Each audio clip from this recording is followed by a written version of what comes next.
तो आज हम चलेंगे देवघर के सफ़र में। ये भारत में एकमात्र ऐसा शहर है जहाँ पे कि भगवान शिव का द्वादश ज्योतिर्लिंगों 51 शक्तिपीठों में से एक शक्तिपीठ है।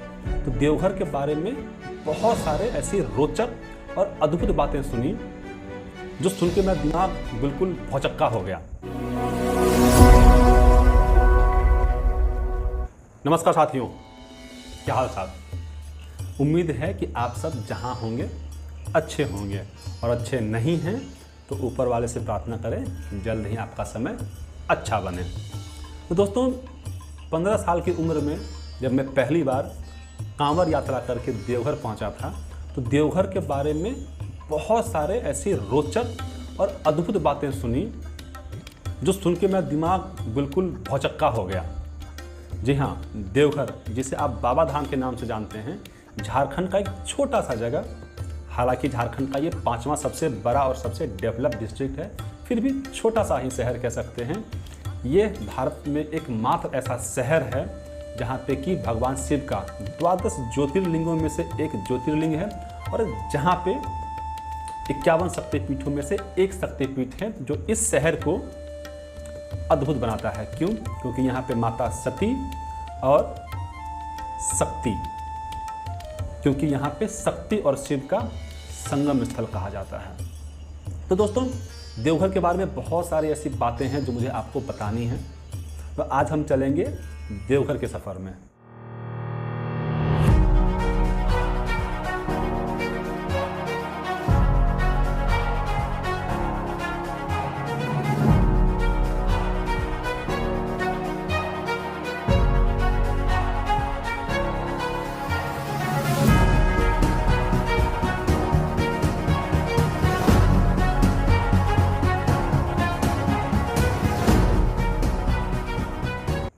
तो दोस्तों, सबसे पहले आपको लेकर चलते हैं पौराणिक सफ़र में। तो जैसा कि मैंने पहले बताया कि यहाँ पे 51 शक्तिपीठों में से एक शक्तिपीठ है। शक्तिपीठ क्या है उसके बारे में थोड़ी सी कहानी समझते हैं। तो शक्तिपीठ का जो संबंध है वो माता सती और भगवान शिव के साथ है। हम सब जानते हैं कि माता पार्वती माता सती का दूसरा रूप है। तो सबसे पहले भगवान शिव और माता सती का विवाह हुआ। माता सती के जो पिता थे राजा दक्ष, वह इस विवाह से बिल्कुल भी प्रसन्न नहीं थे, क्योंकि भगवान शिव की जो आदतें थी उसकी वजह से राजा दक्ष उन्हें बिल्कुल पसंद नहीं करते। जैसे पहाड़ों पर रहना, जानवरों की सवारी, भूत पिचास अघोरियों के साथ उठना बैठना, जो गलत तरीके से इनको रिप्रेजेंट किया गया है कि नशे में रहना। तो इन सब बातों की वजह से राजा दक्ष भगवान शिव को बिल्कुल भी पसंद नहीं किया करते थे। तो एक बार की बात है, राजा दक्ष अपने यहाँ पे कुछ यज्ञ करा रहे थे जिसमें कि उन्होंने माता सती और भगवान शिव को आमंत्रण नहीं दिया था। बिना आमंत्रण के ही माता सती ये पूछने को चली गई कि भाई हमें बुलाया क्यों नहीं। वहाँ पर उन्होंने देखा कि भगवान शिव का बहुत ही अपमान हो रहा था, जिसे माता सती बिल्कुल सहन नहीं कर पाई, बर्दाश्त नहीं कर पाई, और उसी यज्ञ की अग्नि में कूद करके अपनी जान दे दी। ये बात सुनकर महादेव को बहुत गुस्सा आया। वैसे तो प्रभु भोलेनाथ बिल्कुल भोले हैं, लेकिन जब एक बार गुस्सा आता है तो फिर आता है। वो माता सती के सब अपने कंधे पर लेकर के पागल हो गए, व्याकुल हो गए, नाचने लगे, तांडव करने लगे। यह देख करके सारे देवी देवतागण डर गए। क्या करें क्या ना करें, क्योंकि सबको पता है कि अगर भगवान भोलेनाथ बहुत देर तक ऐसी अवस्था में रहे तो इस संसार पे प्रलय आना तो तय है, संसार का खात्मा होना तो तय है, क्योंकि भगवान भोलेनाथ को ही तो विनाशक कहा गया है, शिवा द डिस्ट्रॉयर। तो इस पृथ्वी को बचाने के लिए लोग क्या करें, लोगों गए भगवान विष्णु के पास। भगवान विष्णु ने इसका एक ही हल समझा, अपना सुदर्शन चक्र, जो उनका फाइनल एटॉमिक वॉर या ब्रह्मास्त्र था, उसे फेंका।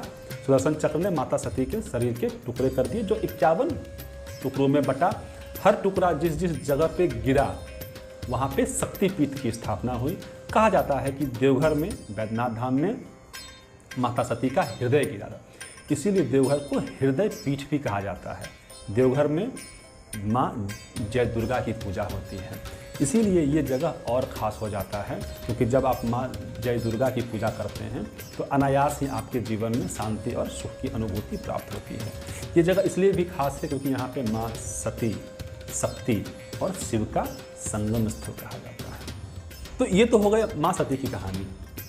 अब आगे समझते हैं कि द्वादश ज्योतिर्लिंगों में से जो एक ज्योतिर्लिंग यहाँ पे स्थापित किया गया उसकी क्या कहानी है। तो दोस्तों ये कहानी जुड़ी हुई है भगवान शिव और रावण के साथ। जैसा कि हम सब जानते हैं रावण एक बहुत बड़ा, बहुत ज्ञानी और भगवान शिव का परम भक्त था।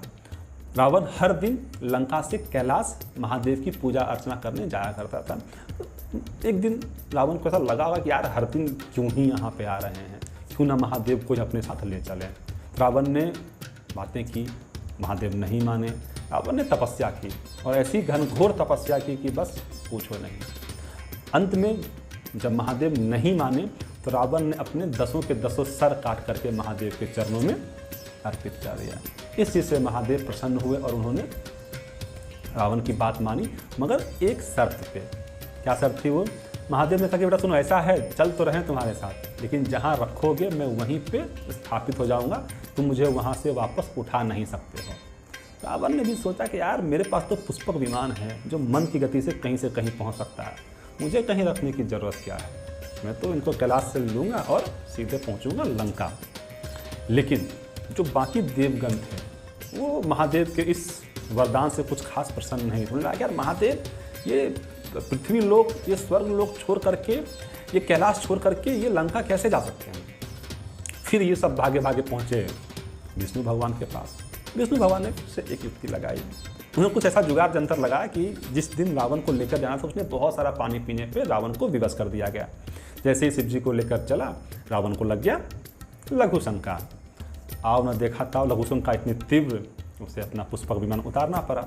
वहीं पे भगवान विष्णु एक ब्राह्मण का रूप लेकर के घूम रहे थे। अच्छा, यहाँ पे भी 2 बातें हैं। कुछ पौराणिक कथाओं में ये कहा गया है कि भगवान विष्णु ब्राह्मण का रूप लेकर के वहाँ पे आए। कुछ कहानियों में ये है कि भगवान गणेश वहाँ पे गाय और बकरियाँ चराने वाले बन करके आए। रावण ने उन्हें देखा, शिवलिंग पकड़ाई और लघुशंका करने को चला गया। लघुशंका इतनी तीव्र, इतनी ज़्यादा, इतनी व्याकुल कि जल्दी लघुशंका खत्म ना हो। और यहाँ जो ब्राह्मण थे या जो गरेड़िया था वो परेशान हुआ बैठा। उसने आओ न देखा था और वहीं पे भगवान शिव को स्थापित कर दिया। इस तरह से यह जगह बना देवघर। अच्छा, इस जगह को बैद्यनाथ धाम के नाम से भी जानते हैं। क्यों? इसके पीछे भी एक रोचक कहानी। तो दोस्तों, आज के वीडियो में हमने देखा शिव के बारे में, शक्ति के बारे में, दोनों की स्थापना देवघर में कैसी हुई इसके बारे में। तो आज का वीडियो दोस्तों यहीं तक, क्योंकि अगर देवघर के बारे में जानने के लिए बहुत सारी बातें हैं, मगर अगर सारी बातें एक ही वीडियो में डाल दिया ना, सही बता रहे हैं, वीडियो बहुत लंबा हो जाएगा और आप लोग काफ़ी बोर हो जाएंगे। तो अगले वीडियो में दोस्त हम लोग जानेंगे कि देवघर को बैद्यनाथ धाम क्यों कहते हैं। देवघर का जो मंदिर है एक लौता ऐसा मंदिर है जिसके शीर्ष पे त्रिशूल नहीं पंचशूल है। इसके पीछे की क्या कहानी है? देवघर का जो पूरा मंदिर प्रांगण है इसमें कुल मिलाकर 22 मंदिर हैं। लगभग सारे देवी देवताओं के मंदिर हैं, सिर्फ विश्वकर्मा भगवान के मंदिर नहीं है। आखिर क्यों? तो ये सारी बातें हम लोग जानेंगे दोस्तों अगले वीडियो में। दोस्तों आज का वीडियो बस यहीं तक, मिलते हैं अगले वीडियो में। Till then you please keep watching and keep learning.